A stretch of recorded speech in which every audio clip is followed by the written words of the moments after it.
Welcome to the second adaptive filters exercise. In this video we will cover linear prediction. There's 4 sections to this video. In the first section I will cover the basics of linear prediction. Then in the second part I will go more deeply into the topic by answering some comprehension questions. Then the third part I actually have a MATLAB demo for you where we visualize signals and some filters, so we get a better understanding of what linear prediction actually does. And in the last part, I again have a Python demo for you where we can see some effects of the filtering, and we will also focus on the Levinson-Durbin algorithm. So let's get started. So we start with the signal S of n, and S of n is simply the signal to be predicted. But what do we actually want to predict? We want to predict the signal S of n based on past samples. And if we say that signal S at time instant n, this is our current sample, we can construct a case where we don't have that sample yet. So we insert a delay block, and then the output of that block is our past sample. And after that delay block, we can insert a filter with filter coefficients in h, and this is our prediction filter. And the output of that filter should then be an estimate of S of n, or in other words, it should actually be the prediction of S of n based on past samples. And like we saw in the Wiener filter, we want to see how good our estimate or our prediction is. So we look at the difference signal between S of n and S hat of n, and this is then our error signal, E of n. And in many applications, we actually use the error signal itself.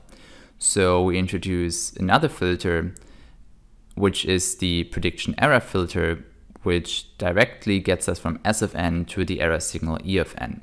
And if we want to have filter coefficients for that, then those we can put in h tilde. And this vector is constructed by a leading 1. And the other coefficients are just the negative of our prediction filter coefficients. So h tilde represents our prediction error filter then.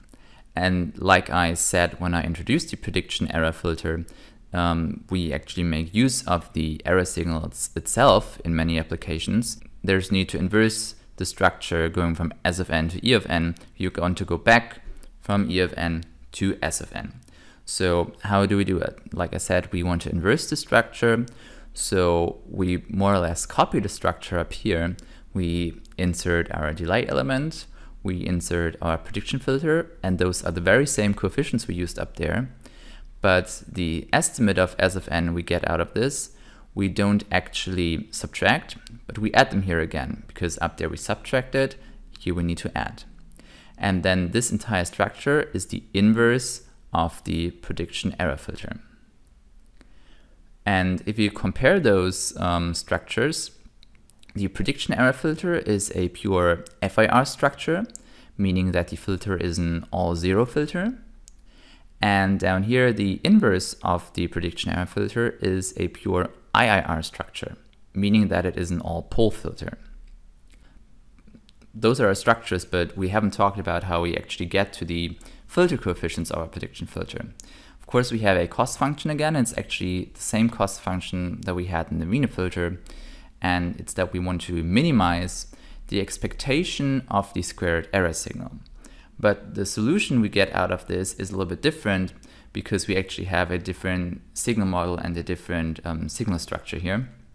And the solution is that the optimal filter coefficients, they equal to capital R as S, and the inverse of that times small r as S at 1.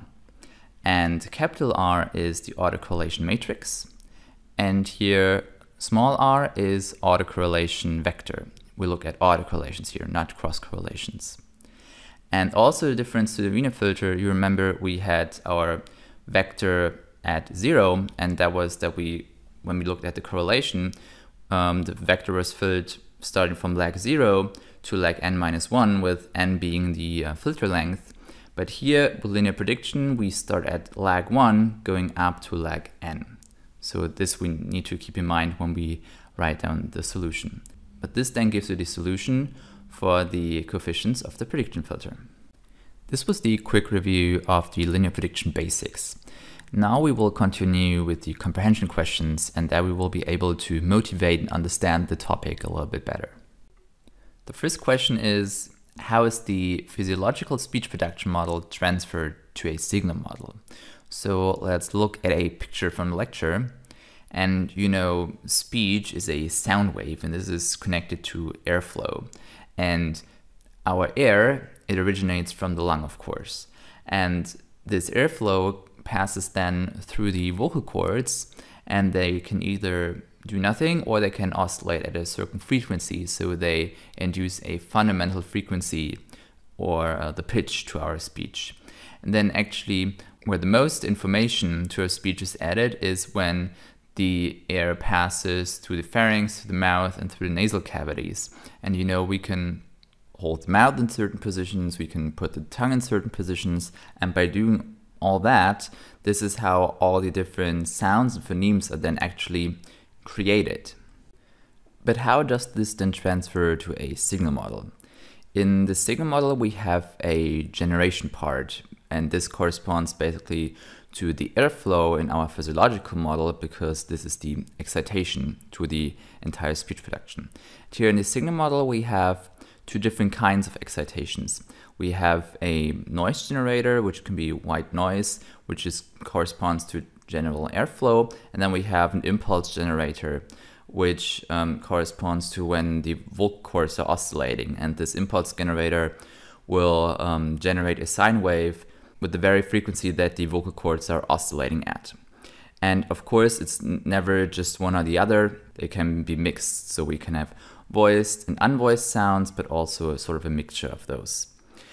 And then you see here on the other side, this is our we have a filter part, and this then corresponds to the pharynx, the mouth, and the nasal cavities, where actually most of the sounds are shaped.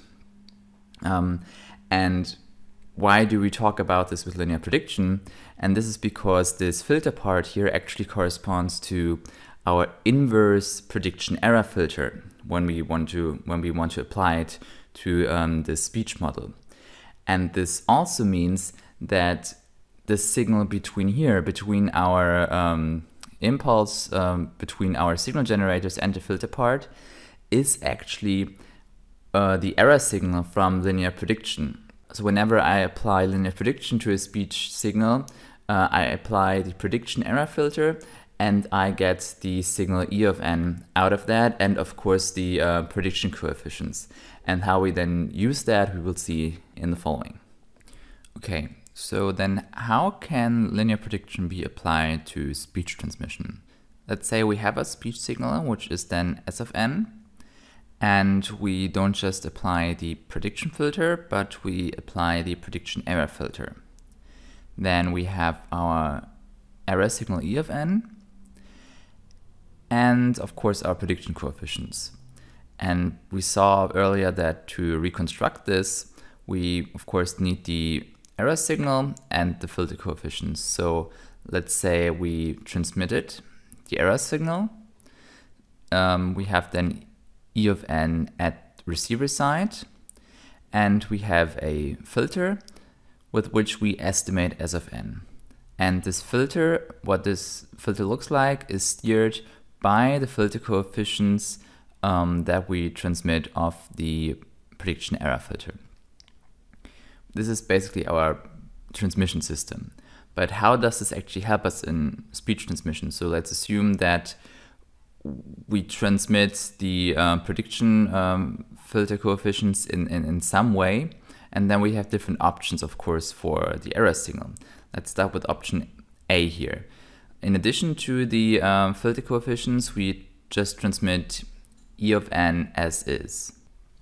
But actually, this case doesn't help us at all. We have to transmit a signal, and it doesn't matter if it's S of n or E of n, they're at the same sample rate, so they will yield the same data rate. And in addition to that, we still need to transmit our filter coefficients, so this yields then an increase in data rate. It doesn't help us at all. what's a different case? This is then B. We transmit E of n, but now we decrease the quantization range. And we can do this because in linear prediction, we have our cost function that we minimize the error signal power. So actually, when we say that E of n has the maximum amplitude of E of n is far lower than S of n, we can decrease our quantization range. We can save a few bits. So here we can have a reduction of the rate, of the data rate that we transmit at the same quality, because we still have the same quantization intervals, but we save a few bits because we don't have to go up as high in our range. Okay, then another case is C. We again, of course, transmit E of n, but here we can say, okay, we decrease our quantization range, yes, but now we have a finer quantization. So with the same number of bits as in the beginning, we can now have a finer quantization, meaning that we can have a better quality at the same data rate. So those are a few options, but then there's actually another option, which is D, is that we don't actually transmit the error signal at all. But when we then think about our speech production model again and our generator part, we could just transmit parameters only if our signal is voiced or unvoiced. Then the pitch, which is the frequency of our impulse generator, and we had some gains there. If we transmitted those parameters and we have our filter coefficients, then we can actually synthesize our speech signal. This, of course, is a low quality speech signal, but we are operating then at a very low transmission rate. This then leads us to option E. Here we actually combine something with the approach from D, and we combine it with a codebook quantization for E of n. So we still transmit something like the gain or something like that, but then we still transmit parts of the error signal, but we do it with vector quantization, meaning that we have some prototype signals where we just transmit which one of those prototype signals we want to use in our synthesis. And this actually gives us quite a good quality at an acceptable rate. And this approach is also called code-excited linear prediction, and it can be found in many well-known speech codecs, for example, in the speech codec for the GSM network. The last question is, what are the break conditions of the Levinson-Durbin algorithm? Now, for this, I actually want to go through the entire algorithm quickly with you, so you better understand what I'm talking about. With almost every algorithm we have that is recursive, we have an initialization, we have the actual recursion, and then we have abort conditions. And those abort conditions are the break conditions that we talk about here. So we iterate, of course, over the filter length. So in the initialization, we first start with filter length 0. So we set n equals 0. And of course, we haven't minimized anything yet. So the error power is actually the power of our speech signal, which value is actually in the autocorrelation function at lag 0. So this is then R0. And when we start the recursion, we increase the filter length by 1, so n equals n plus 1. And then we need to distinguish between the first coefficient and all the other coefficients. For n equals 0, we just have a very simple equation for that one coefficient that we need to compute, and it's the autocorrelation function at lag 1 divided by the power of our signal, or it's the autocorrelation at lag 0. And as a quick reminder regarding notation here, you see that I have two indices at my coefficient. The lower index is actually the element of the coefficient within our filter vector. And then the upper index is actually the iteration number, so in what iteration of the recursion we are currently at. And of course, when I compute the very first coefficient, this is iteration 1, and actually then with every recursion, this number up there will increase. If we're not computing the first coefficient, but the second, the third, or the fourth, whatever, anything greater than 1, it's actually a little bit more complicated, and we always compute the last coefficient of our prediction filter. And here for n greater than 1, this coefficient equals then to r of n minus RSS tilde of iteration n minus 1 of 1, and transpose of that times our coefficient vector of the last iteration, so h at iteration n minus 1, and this then divided by r of 0 minus the same vector we had up there, so RSS tilde at iteration n minus 1 of 1 and the transpose of that, but then a different vector here, h tilde of the last iteration n minus 1. And you see here two vectors which have a tilde above the name. Those are the quantities h and r, but with inversed element order.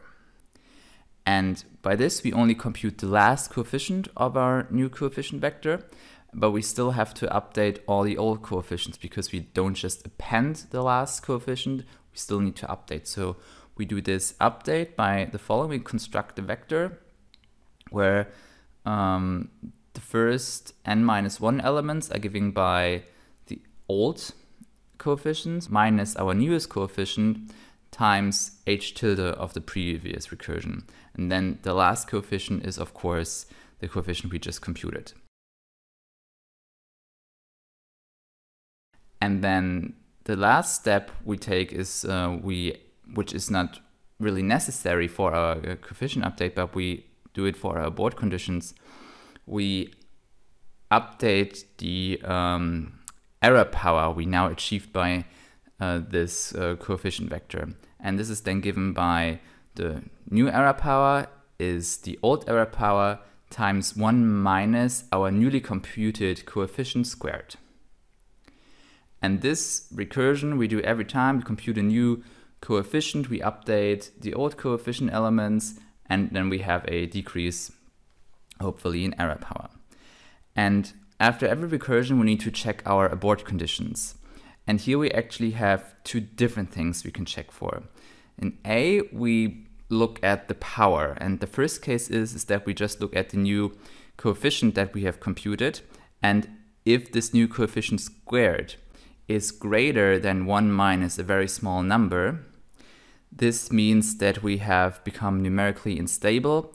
Our error power is not getting smaller, it might even increase. Then we need to abort. And actually by the last coefficient update, we did something that was not good, to say so. But this means that our filter coefficients that we adopt are actually the filter coefficients of the previous recursion. So h op equals to h of iteration n minus 1. And then a second thing we can check, it's very similar what we check, and we could check it differently. But here I want to just look at the ratio of our current error power and the previous error power. And we check this against the threshold, and we check for convergence. And actually here in I, we did more or less the same thing, but we checked for a different threshold. There we looked for numerical instability. But here I just want to check for convergence. This is if new coefficient is necessary. And the consequence out of that is a little bit different. We want to abort if we see convergence, but then the last coefficient, we don't need to scratch that one. We can still adopt the coefficient vector of the current iteration. Okay, this was then two things we could check. And then the third thing is actually, which is more or less the second thing in B here, is that we've just reached the numbers of iterations, or the filter length that we originally wanted. So if we said we want a filter of length n max, and now in our recursion we reached n equals n max, then we abort, and our optimal filter is the filter computed in the last recursion, so age of iteration n, which is also iteration n max. This concludes the comprehension question section, and we will now go on with the signal visualization demo. In this demo, I have loaded a speech signal, and we can look at some properties of the speech signal and how those properties actually relate to the linear prediction filter. First of all, down here we see our speech signal in the time domain, but I will switch this to the frequency domain so we can actually get some more information there. And what you first of all see there is the typical speech structure. You have those harmonics up here, which means those are voice sounds. This is the pitch frequency and multiples of that. But then, for example, here, this is an unvoiced sound where the excitation is mostly noise-like and not like and not harmonic. So this is then the general speech spectrum.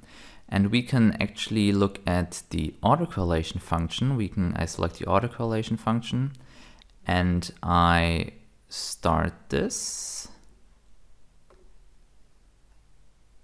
And you can now actually see what the short-time autocorrelation function looks like for a speech signal here.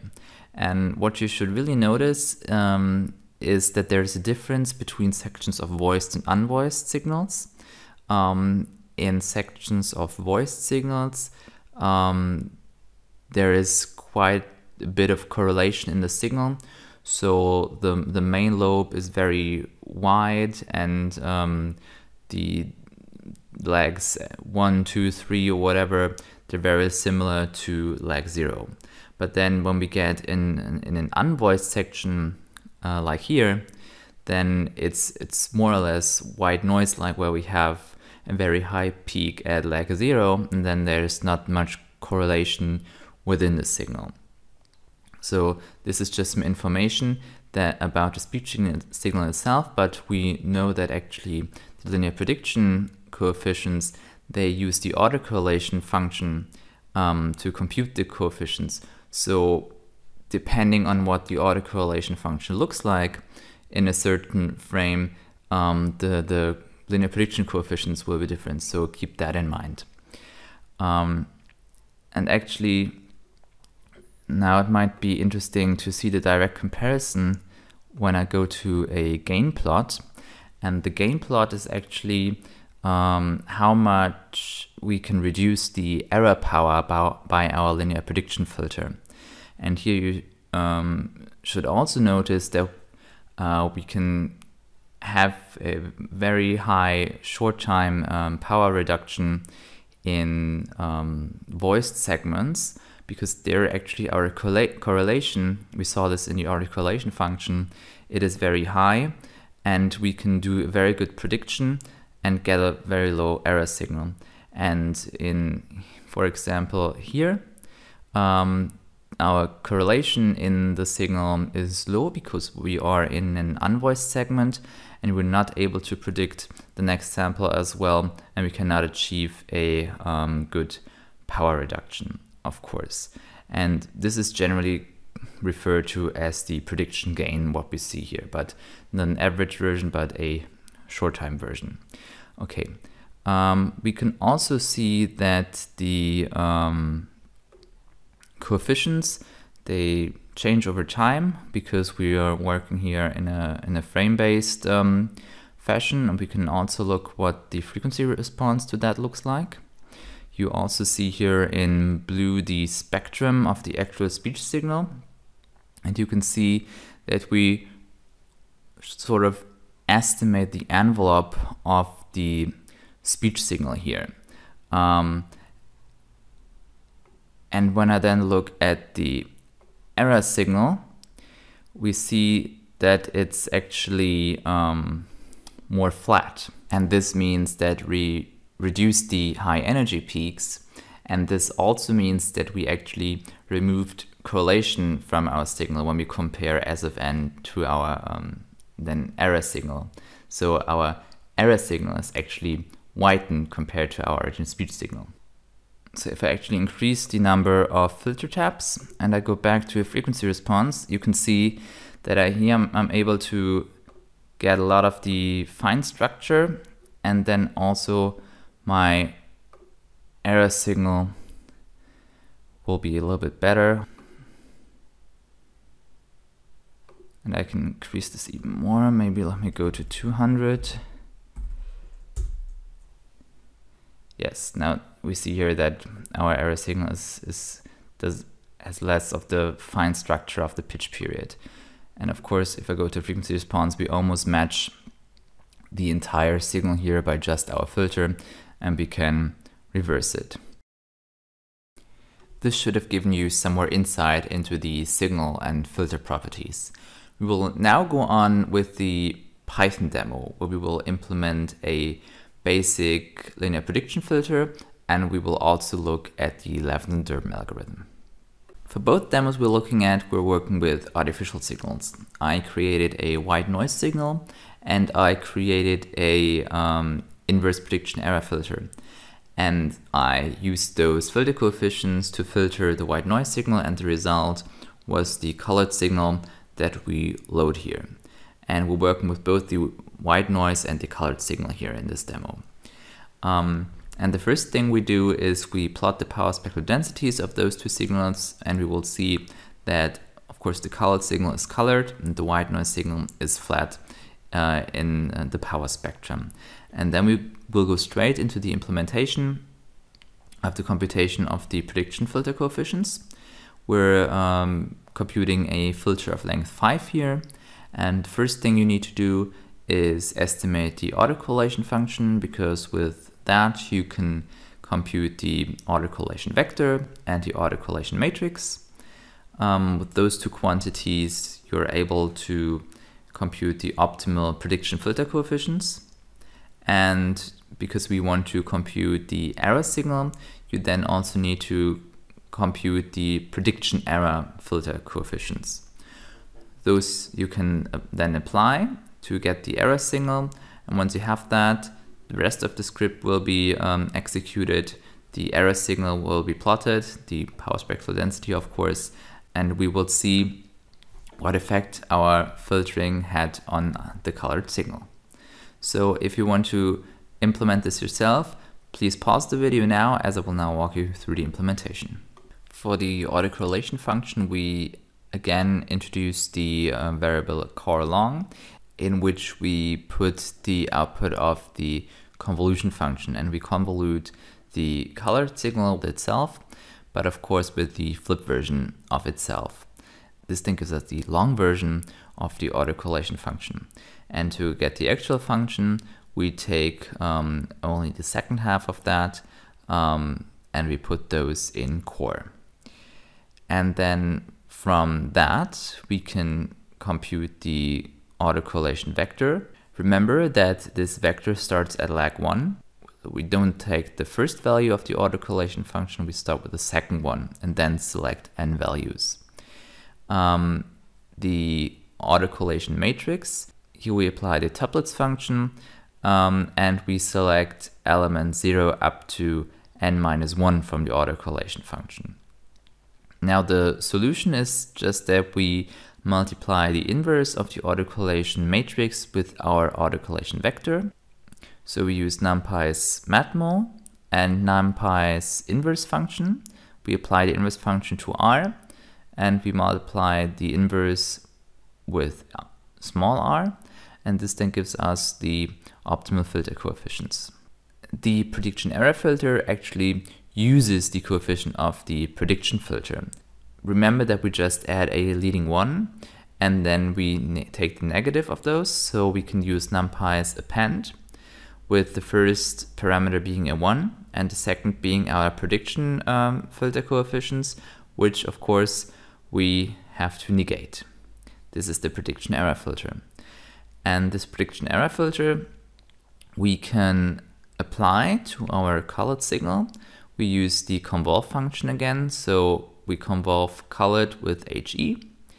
And of course here we want to take only the first L values. Here because remember, the convolution output is always longer than the length of one individual input. So this was it. Now let's go ahead and run it. You see here the signals before we apply the linear prediction filter. In orange, you see the white noise signal, and as expected, the power spectral density is almost flat. There's no coloration there.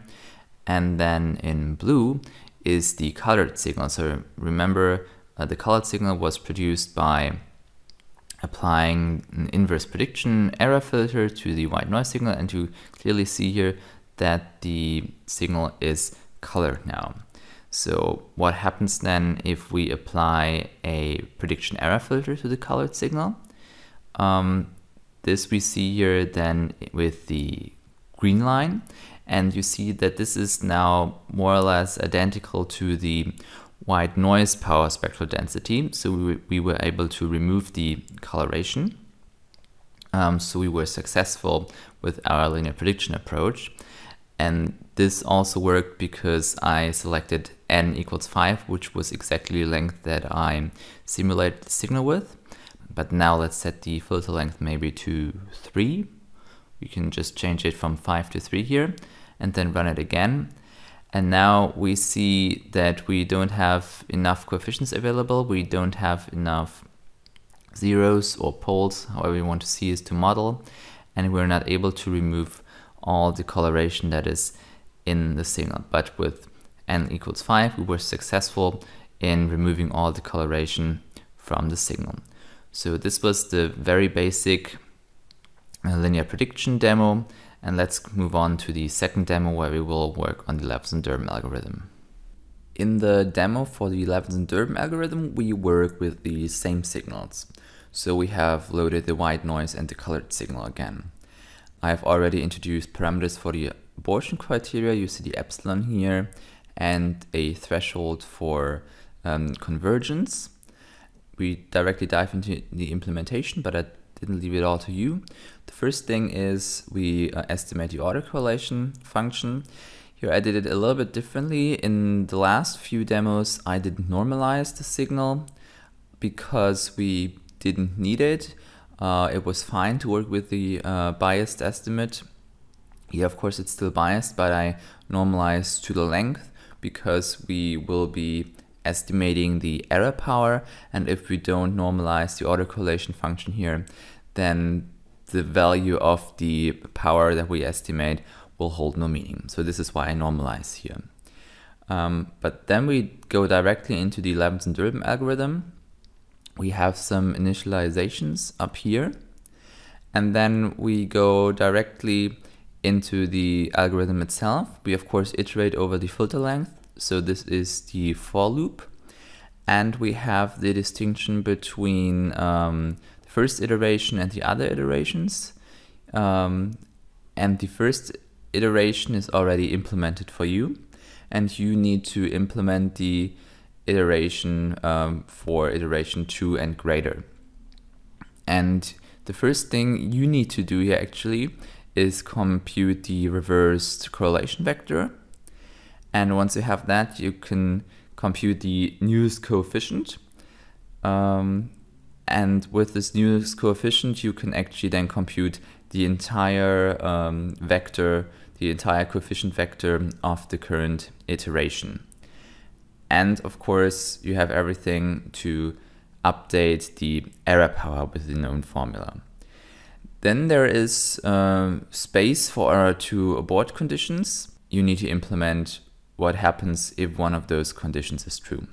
Then the script will actually plot the error power over the iteration numbers, so we can actually see what we're achieving. And we will also filter the signal. So we will compute the prediction error filter, we will filter the signal, and we will actually then print the value of the power of the filtered signal and the estimated power, and we will compare those two if they're similar. And then the last part, you don't need to implement anything, but I've copied here the basic inversion solution of the last demo. We will actually then compare the filter coefficients, And if you want to compare to the original coefficients I used for the simulation of my signals, that file is also included in the course material, so you can actually, if you want to compare the coefficients of the Levinson Durbin recursion, of the inverse solution, and the original coefficients that we actually should converge to. So again, if you want to implement this yourself, pause the video here, as I will now walk you through the implementation. The first thing we need to implement is the reversed correlation vector, and as the name says, it's reversed, so we call a numpy's flip function, and then we just need to select the right values of the autocorrelation function. And remember, here we start with leg 1, and we take as many values as the number of our iterations has. And once we have that, we can actually then compute the newest coefficient. And this newest coefficient is in h opt I. And notice here that in our for loop we go from 0 to n minus 1 actually. But then this coefficient is that we take the correlation at leg I plus 1, and then we have the inner product actually of two vectors. So for readability, I just call on numpy's inner product function, and we want to multiply the reversed correlation vector that we just computed with the prediction coefficients of the last iterations, and those we've put in h opt old. And once we have done that, we can go to the denominator, and there we call the correlation function at leg 0, and then minus again the inner product, so numpy inner, and we also want to multiply again r tilde with our old coefficients, but this time with the reversed old coefficients. So there we call on h opt old, and here this colon colon minus 1, this reverses the coefficient order here. And this then gives us the newest coefficient. But of course, we don't append this coefficient. We also need to update the old coefficients. So we need to update the coefficients 0 to I minus 1. So this we do by the formula h opt old minus our newest coefficient times our old coefficient vector in reversed order. And for readability, I call on numpy's dot function, and then the parameters are h opt I and h opt old of colon colon minus 1. So then we have the new prediction filter. We can also compute the new minimized power, and the new power is given by the old power times 1 minus, and then the newest coefficient we have computed, so h opt of I, and that one squared. And there we have then the new error power. So we've done everything in the recursion itself. Now we can go into the abortion criteria. And the first abortion criterion is that we have numerical problems, and there we learned that we should not adopt the coefficients of the current iteration, but we should use the old coefficients of the previous iteration and then fill up with zeros. So here I allocate just a vector of zeros that has the right length, n, and then I insert the coefficients of the previous iteration into that vector. And then the other abort condition we had was that we actually check more for convergence than for numerical problems. And here we said that although we don't have to do that, but we can accept the coefficients of the latest recursion. So this is why we then accept the coefficients of the current recursion, but we add some zeros because we set a current filter size that we wanted. So we just basically append zeros. So we call on numpy's append, and we append to h opt, the coefficients that we just created, and we append the right number of zeros there. And this then handles the cases where we want to abort our recursion. This was everything you had to implement yourself. So let's go ahead and run the program. In the first plot, we see the reduction of error power over our iteration numbers. And we see that we do reduce our error power over our iterations, so it looks like we did everything right here. Now let's jump into the second plot. There we actually compare the filter coefficients. I've added two plots here. One are the filter coefficients of the recursion and one of where we use just the inverse solution.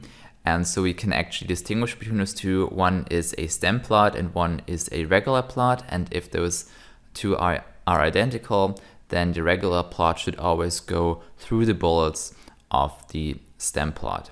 And here we see that they are perfectly identical. We always go through our bullets here with our recursion solution. Now let's look at also the error power. We wanted to print the estimated error power and the error power of the filtered signal, and you see that they're very similar. Of course, there is some decimal points that they're not identical, but this was to be expected. Now let's look at another case. Let's bump up the desired filter order to 10. We see in the plot of the error power over time that we converge after about 5 iterations, because remember that actually our filter order that we used for the simulation of the signals was filter order 5.